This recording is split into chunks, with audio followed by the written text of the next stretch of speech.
नमस्कार साथियों, स्वागत है आप सभी का आपके अपने पैरामाउंट कोचिंग क्लासेस में। मैं हूं ज्योति राठौर और आज एक बार फिर से करंट अफेयर की धांसू क्लास लेकर आपके सामने आई हूं।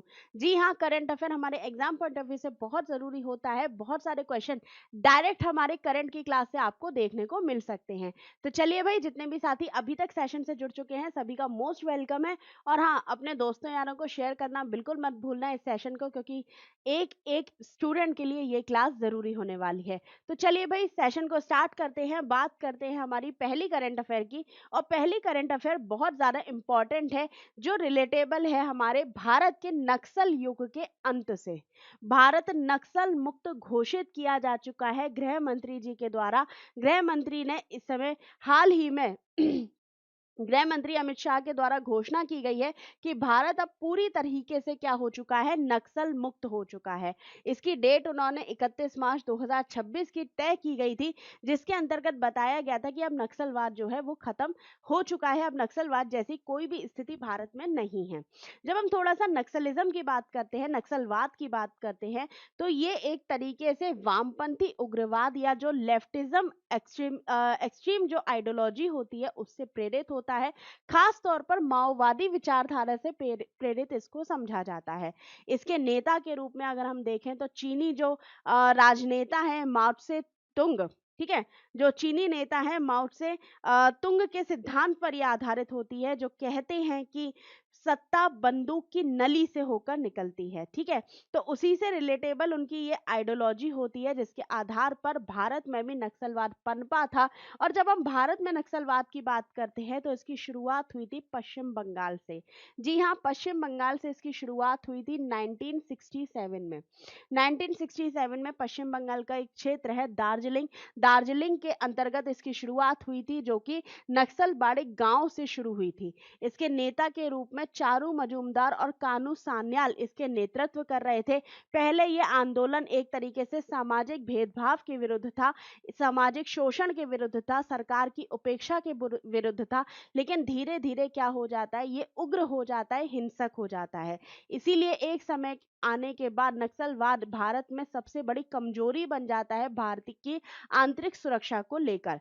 ठीक है, तो यहीं पर जब हम बात करते हैं, यहाँ पर ये जो आपको ऑरेंज एरिया दिखाई दे रहा है, इसे रेड बेल्ट या रेड एरिया कहा जाता था, जो नक्सलवाद से प्रभावित था। आप यहाँ देख सकते हैं, पश्चिम बंगाल है, झारखंड है, छत्तीसगढ़ है, उड़ीसा है, आंध्र प्रदेश का क्षेत्र है। ये बहुत सारे ऐसे एरिया थे जहाँ पर नक्सलियों के द्वारा सरकार के जो लोग होते थे, सेना के जो लोग होते थे, पुलिस के जो लोग होते थे, उनको मारा जाता था। एक तरीके से हिंसक प्रदर्शन होता था, हिंसक आंदोलन होता था, हिंसक गतिविधियां होती थी। इनका सीधा मानना यह था कि आदिवासियों के हकों को छीन कर सरकार ले जा रही है और हम ऐसा कतई नहीं करेंगे, इसके लिए हम कुछ भी अपना सकते हैं। जैसा कि हमने बात करी थी, चीनी नेता जो माओवादी नेता थे, माओ से तुंग, जिनका सिद्धांत था कि जो सत्ता है, जो शक्ति है, वो बंदूक की नली से निकलती है। यानी कि ये क्या करते थे, हिंसक प्रदर्शन का, हिंसक जो कार्य होते था उसका समर्थन करते थे। एंटी नक्सल ऑपरेशन सरकार के द्वारा कई सारे चलाए गए थे, जिसके आधार पर नक्सलवाद को खत्म करने की जो प्रक्रिया थी, ठीक है, नक्सलवाद को जो खत्म करने की जो प्रक्रिया थी वो शुरू हुई थी। हमने बात करी थी 1967 से भारत में नक्सलवाद होना शुरू हुआ, यानी कि नक्सलियों ने अपने पैर पसारना शुरू करे थे। लेकिन इसी के दौरान 1971 में भारत के द्वारा ऑपरेशन स्टेपल चेस शुरू किया गया, जो भारतीय सेना और स्थानीय पुलिस का ऑपरेशन था, जिसने क्या किया था, नक्सलियों को समाप्त करने की कोशिश की थी। उसके बाद 1989 में ग्रीन हंट्स, आंध्र प्रदेश में चलने वाला ये ऑपरेशन, ठीक है, एक तरीके से जो ग्रे हाउंड्स ऑपरेशन था, ये आंध्र प्रदेश में चला था। 2008 में कोबरा बटालियन के द्वारा, कोबरा जो सीआरपीएफ के जवान थे, उनके द्वारा जो ऑपरेशन चलाया गया था, इसके अंतर्गत उनके द्वारा गोरिल्ला युद्ध को प्रमोट किया गया। गोरिल्ला युद्ध के द्वारा या गोरिल्ला पद्धति के द्वारा इनको समाप्त करने की कोशिश की, क्योंकि हम जानते हैं ये वाला जो क्षेत्र है, ये बहुत ज्यादा पहाड़ी क्षेत्र है और बहुत सारी ऐसी जगह हैं जहां पर ये नक्सली आराम से घुस कर बैठ सकते हैं, आम लोगों से मिलकर बात कर सकते हैं, आम लोगों को अपना समर्थन में ले सकते हैं। ऐसी सिचुएशन में गोरिल्ला वॉर यहाँ पर एक विशेष रोल प्ले करता है। इसके आगे चलते हैं, 2009 की बात करते हैं। ऑपरेशन ग्रीन हंट लॉन्च किया जाता है और ये ग्रीन हंट लॉन्च जो ऑपरेशन था, ये बहुत बड़ा ऑपरेशन था, ऑल आउट अभियान के तौर पर इसको जाना गया था। और सबसे महत्वपूर्ण आ जाता है 2017 का समाधान डॉक्ट्रिन। ये जो समाधान सिद्धांत जो सरकार के द्वारा, गृह मंत्रालय के द्वारा 2017 में लॉन्च किया गया था, यही होता है वो ऑपरेशन या वो सिद्धांत जिसके द्वारा धीरे धीरे हमने नक्सलवाद को भारत से खत्म करके दिखाया है। समाधान के एक एक अक्षर में, समाधान के एक एक अल्फाबेट में एक स्ट्रेटजी है जिसके बारे में हमको पता होना चाहिए। जब हम समाधान की स्पेलिंग को देखते हैं, अल्फाबेट्स को देखते हैं, तो एस से याद रखिएगा स्मार्ट लीडरशिप। हमने एक स्मार्ट लीडरशिप के द्वारा सभी को भारत की मुख्य धारा से जोड़ने की कोशिश की है। जब हम ए की बात करते हैं, जो अग्रेसिव स्ट्रेटजी के तौर पे जानी जाती है, यानी कि अगर किसी भी प्रकार की हमें कदम उठाने पड़े तो हम उससे पीछे नहीं हटेंगे। जब हम एम की बात करते हैं तो ये मोटिवेशनल और टारगेटली हम क्या करते थे, उसको अपनाते थे। ठीक है। इसके बाद ए की बात करते हैं तो हम क्या करते थे, एक्शनेबल इंटेलिजेंस का प्रयोग करते थे। यानी कि कहीं पर भी हमें कोई घटना के बारे में पता चलता था, हम तुरंत वहां पर जाकर एक्शन लेते थे और सूझबूझ के साथ उस कार्य को पूरा करते थे। इसके बाद डी की हम बात करते हैं तो डैशबोर्ड बेस आईपीएस का हम यहाँ पर यूज करते हैं। ए की बात करते हैं तो हम, एच की बात करते हैं तो हार्नेसिंग टेक्नोलॉजी का हम यहाँ पर प्रयोग करते थे। एक्शन प्लान एंड ईच जो थ्रेट्स था उनको हम किस तरीके से क्लियर कर सकते थे, किसी भी प्रकार से हम कह सकते हैं कि एक्शन प्लान हमको बनाना था, या एक्शन प्लान के द्वारा हमने हर तरीके की जो धमकियां आती, हर तरीके का जो खतरा था, हर तरीके का जो थ्रेट था, उसको हल करने की कोशिश करी है। और सबसे महत्वपूर्ण हो जाता है एन, जो कि कहता है नो एसेट्स या नो एक्सेस ऑफ फाइनेंसिंग। यानी कि हम किसी भी प्रकार के इनके पास, नक्सलियों के पास धन को जुटाने की व्यवस्था को खत्म कर देंगे। कोई भी ऐसा रास्ता हो जहां से इनको धन मिल रहा हो, पैसा मिल रहा हो, वो हम हर तरीके से खत्म कर देंगे। इसीलिए भारत ने 2017 में बहुत सारे ऐसे कदम उठाए थे जिसमें कुछ हद तक हम लोगों का विरोध जरूर सरकार को झेलना पड़ा, लेकिन उसी का नतीजा है कि भारत अब संपूर्ण रूप से, पूर्ण रूप से नक्सल मुक्त हो चुका है, नक्सल फ्री हो चुका है। ठीक है। थोड़ा सा एग्जाम पॉइंट ऑफ व्यू से देखें तो नक्सल प्रभावित राज्यों में रेड बेल्ट कहा जाता है, जिसमें सबसे प्रभावित क्षेत्र बस्तर था, छत्तीसगढ़ का। तो रेड बेल्ट यानी कि जहां पर ऑरेंज एरिया दिखाई दे रहा है, जहां पर नक्सलवाद ज्यादातर पर फैला है, उसे रेड बेल्ट कहा जाता था। और सबसे ज्यादा प्रभावित क्षेत्र कौन सा था, तो बस्तर था, जो कहां पर है, छत्तीसगढ़ में है। तो माओवादी विचारधारा से ये प्रेरित था, जो सत्ता बंदूक की नली से निकलती है, इस पर आधारित था। 31 मार्च 2026 की डेडलाइन पर वामपंथी जो उग्रवाद था, जो लेफ्टिज्म एक्सट्रीमिज्म की जो विचारधारा थी, जो आइडियोलॉजी थी, वो एक तरीके से पूरी तरह समाप्त हो चुकी है। ठीक है। अब इससे रिलेटेबल क्वेश्चंस देख लेते हैं कि क्वेश्चन किस तरीके से बनते हैं। पहला क्वेश्चन है, what deadline was set by the Indian government to completely eradicate naxalism. तो 31 मार्च 2026 थी, जिसे अमित शाह जी के द्वारा बस्तर दौरे पर इसकी घोषणा की गई है। नक्सल विरोधी ग्रेहाउंड्स कमांडो फोर्स की स्थापना किस राज्य में की गई थी, तो कहाँ की गई थी, ये की गई थी आंध्र प्रदेश में 1989 में। ये बात आपको याद रखनी है।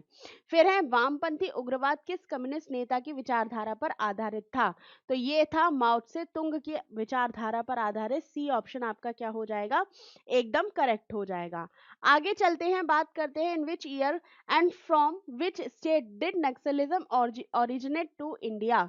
ठीक है। तो भारत में कब आया था, तो 1967 में पहली बार इसकी नींव पड़ी थी।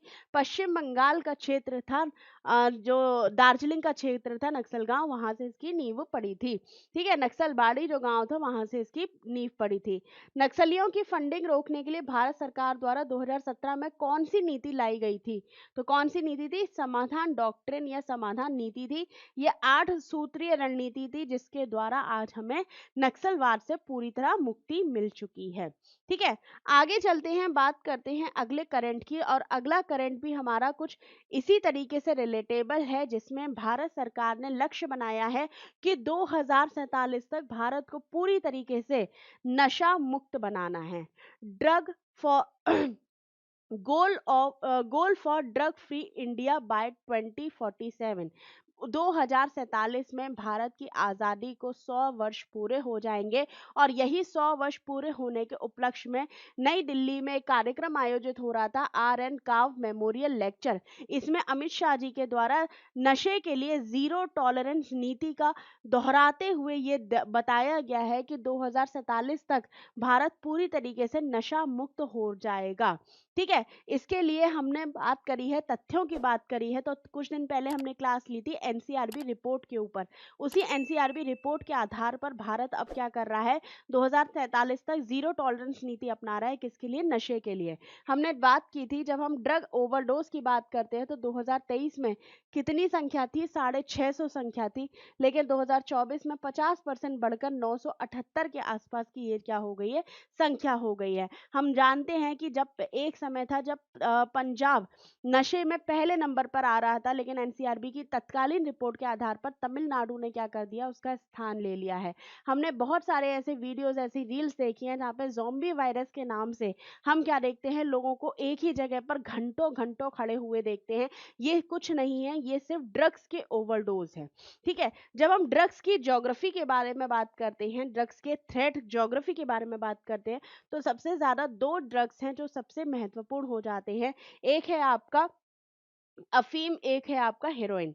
ठीक है, तो इसे अलर्ट ऑरेंज में रखा गया है, जिसे गोल्डन क्रीसेंट के नाम से जाना जाता है। यानी कि ये जो अफीम के केंद्र हैं उसके बारे में बात करता है। यहाँ पर इससे प्रभावित देश हैं अफगानिस्तान है, ईरान है और पाकिस्तान है।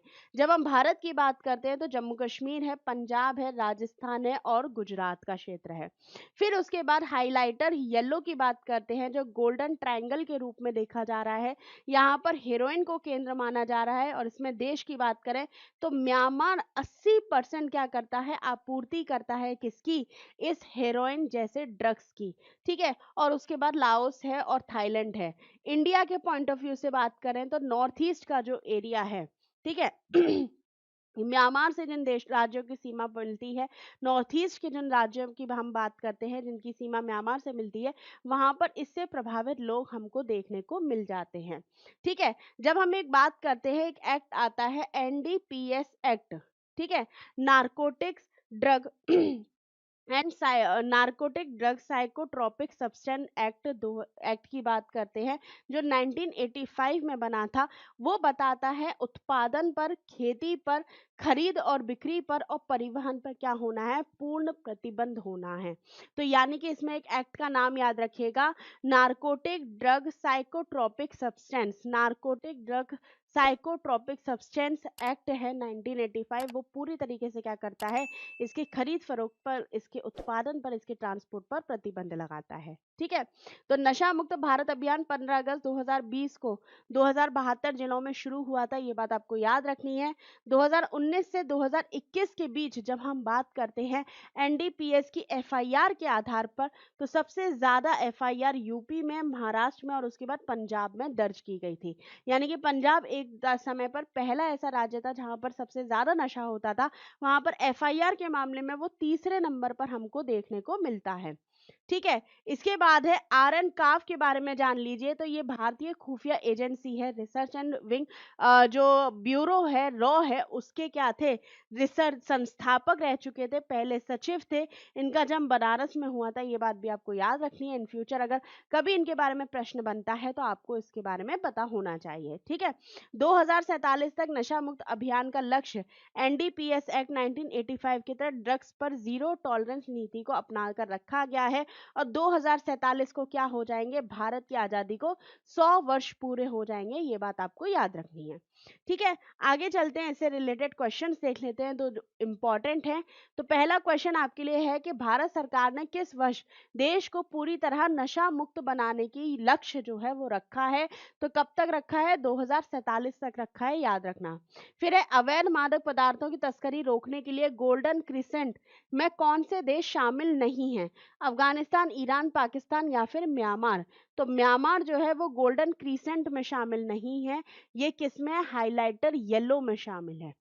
ठीक है, आगे चलेंगे। मादक पदार्थों पर नियंत्रण के लिए एनडीपीएस, नार्कोटिक ड्रग जो साइकोट्रोपिक सब्सटेंस एक्ट है किस वर्ष लागू हुआ था? तो 1985 में इसको क्या किया गया था? लागू किया गया था। 1985 में इसको लागू किया गया था। भारत में नशा मुक्त अभियान की शुरुआत कब की गई थी? तो 15 अगस्त 2020 को की गई थी, याद रखिएगा। आर एन काव के बारे में अगर प्रश्न बनता है तो ये मेमोरियल लेक्चर आयोजित हुआ था इनकी स्मृति में। ये संस्थापक थे किसके? ये थे ओके, यानी कि बी ऑप्शन आपका करेक्ट हो जाएगा। अगला चलते हैं, अगली बात करते हैं, अपने अगले करंट अफेयर की बात करते हैं, जो कि आपका तीसरा करंट अफेयर है, उत्तर प्रदेश से संबंधित है। तो उत्तर प्रदेश, उत्तम प्रदेश ने ऑपरेशन 4 लॉन्च किया है। अब आप कहेंगे मैडम ऑपरेशन 4 ये कौन सी चीज है, इसको हम कैसे याद करेंगे? तो ऑपरेशन 4 याद करने के लिए ऑपरेशन 4 के बारे में थोड़ी जानकारी हमको होनी चाहिए, जो जरूरी बन जाती है। तो यूपी सरकार ने, उत्तर प्रदेश सरकार ने डेयरी सेक्टर में इजाफा करने के लिए, दूध उत्पादन बढ़ाने के लिए, घरेलू जो गाय हैं उनको बढ़ावा देने के लिए, उनको प्रोटेक्शन देने के लिए ऑपरेशन 4 को लॉन्च किया है।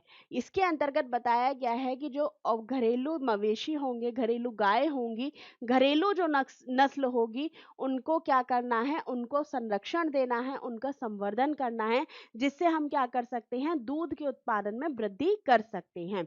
इसके लिए सरकार के द्वारा फाइनेंशियल ब्रेकडाउन फ्लो चार्ट भी बनाया गया है, जिसमें सरकार कह रही है कि जो भी व्यक्ति इस योजना में शामिल होना चाहता है, उसे 50% की सरकार के द्वारा क्या दी जाएगी? सब्सिडी दी जाएगी। 35% वो व्यक्ति क्या करेगा? खुद बैंक से लोन ले सकता है, और 15% जो व्यक्ति होगा वो बेनिफिशियरी कंट्रीब्यूशन देगा, यानी कि 15% उसे क्या करना होगा? अपना कंट्रीब्यूट करना पड़ेगा इस ऑपरेशन के तहत। ठीक है, आगे चलते हैं, कुछ इससे इंपॉर्टेंट फैक्ट हैं वो देख लेते हैं। तो भारत ने पिछले दशक में दूध उत्पादन में कह सकते हैं युद्ध स्तर पर वृद्धि की है। लगभग 63% की वृद्धि हमको देखने को मिली है। 2014 में जहां उत्पादन 146 टन हो रहा था, ठीक है, उसके अलावा 239 हो गया है 2024 में आते आते। भारत में प्रति व्यक्ति दूध उपलब्धता 471 ग्राम प्रतिदिन है, लेकिन अब इसकी जो वैश्विक औसत के रूप में देखा जाए तो ये 322 ग्राम जो प्रति व्यक्ति विश्व में हम बात करते हैं, उससे क्या है? कई गुना ज्यादा हमको देखने को मिल जाती है।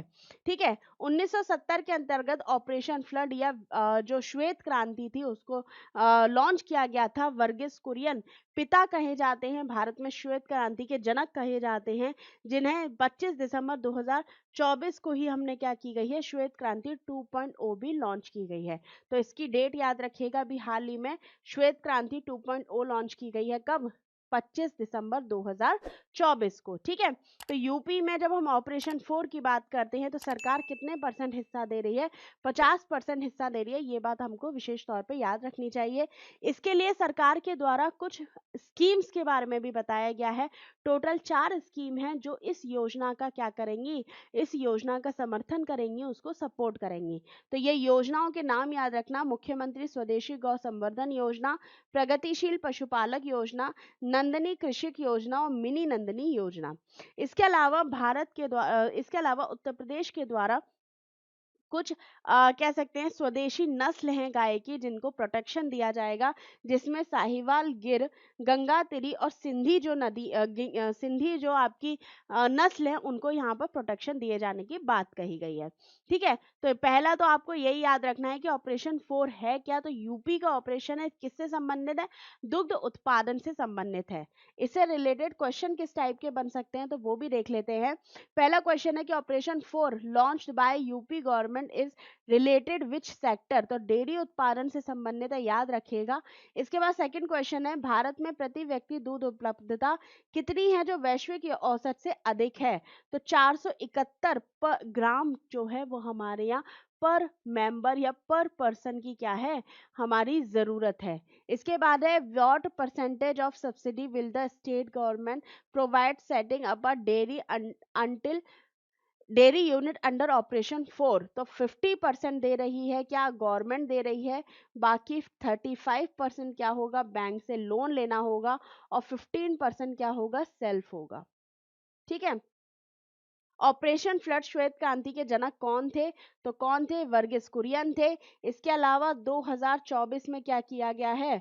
2024 में हमने फिर से शुरू कर दिया है किसको?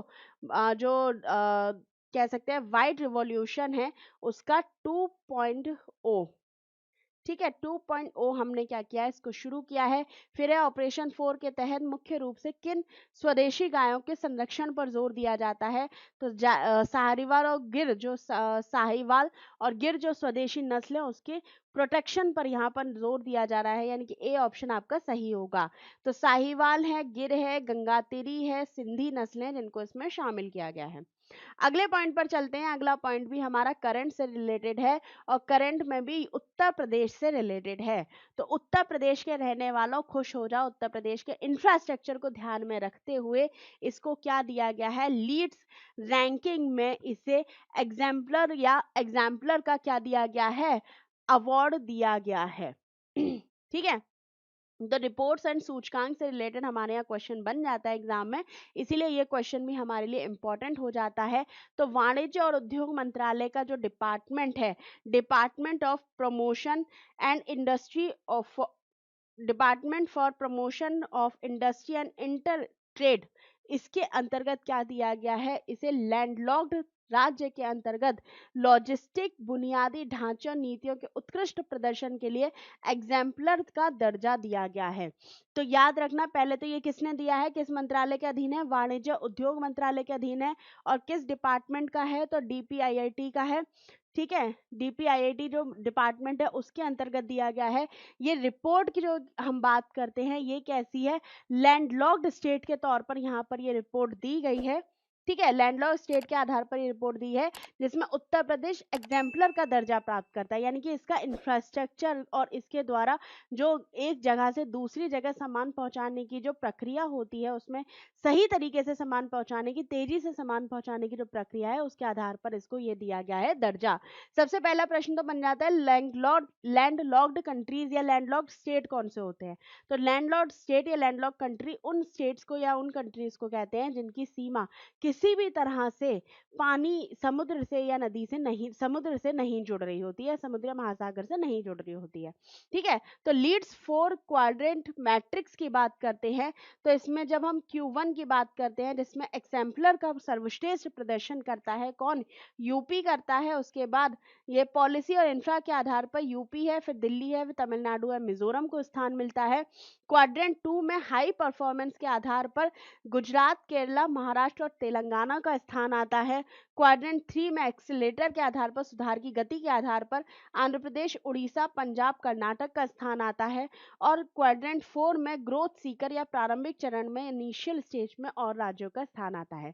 यानी कि एक तरीके से देखा जाए तो क्वाड्रेंट 1 में वो स्टेट आएंगे जो अच्छा प्रदर्शन कर रहे हैं, जिन्होंने एक तरीके से बहुत अच्छा एग्जाम्पल यहाँ पे सेट किया है। दूसरे में आते हैं वो राज्य जो मजबूत अपने प्रदर्शन के साथ, स्ट्रॉन्ग मोटिवेशन के साथ यहाँ पर काम कर रहे हैं। तीसरे हैं जो सुधार की गति में है, इनको अभी सुधार करने की और ज्यादा जरूरत है। और इनिशियल स्टेट पर बिल्कुल ही सुधार की स्थिति पे आ जाते हैं क्वाड्रेंट 4 के स्टेट। ठीक है, तो लीड्स क्या है? लीड्स की शुरुआत 2018 में हुई थी, जो पीएम गति शक्ति और सिटी लॉजिस्टिक मास्टर प्लान के तहत यहाँ पर हमको देखने को मिलती है। ठीक है, अब ये जो अवार्ड है वो किस नाम से है? लैप्स अवार्ड है, याद रखना। Logistic excellent advancement and performance shield जो है ये अवार्ड का नाम है। लेकिन जो रिपोर्ट है जिसके आधार पर यूपी को एग्जाम्पलर मिला है वो है लीड्स अवार्ड, जिसे logistic ease across different state के रूप में जाना जाता है। ठीक है, तो याद रखिएगा यहाँ पर एग्जाम्पलर का यूपी को अवार्ड मिला है, बस इतना याद रखना। इससे रिलेटेड क्वेश्चंस देख लेते हैं। लीड्स रिपोर्ट किस विभाग द्वारा जारी की जाती है? तो डीपीआईआईटी वाणिज्य मंत्रालय के द्वारा जारी की जाती है। लॉजिस्टिक इन जो सेक्टर है विकास मूल्यांकन करने के लिए इस वार्षिक रिपोर्ट की शुरुआत किस साल हुई थी? तो 2018 में हुई थी। इनमें से कौन सा राज्य हाई परफॉर्मेंस श्रेणी में आता है? तो गुजरात जो है वो हाई परफॉर्मेंस श्रेणी में आता है। लीड्स रैंकिंग में उत्तर प्रदेश किस श्रेणी में स्थान लिया है? तो एग्जाम्पलर में लिया है। लीड्स का पूर्ण रूप क्या है? तो logistic ease across different state इसका पूर्ण रूप है। ठीक है, तो चलिए भाई साथियों, यहाँ पे इस सेशन को हम यहीं समाप्त करते हैं। इससे रिलेटेड कोई भी डाउट हो, कोई भी क्वेरी हो, कमेंट में ज़रूर बता दीजिएगा। बल्कि और हाँ, चैनल पे पहली बार विजिट कर रहे हो तो भैया सब्सक्राइब करके जाना, बगल में बेल आइकन है उसे प्रेस करके जाना। और हाँ, 1 सेकंड से कम का समय लगता है लाइक करने में, तो भैया लाइक करके सेशन को ज़रूर जाना। तो चलिए भाई, इस सेशन को यहीं समाप्त करते हैं। धन्यवाद।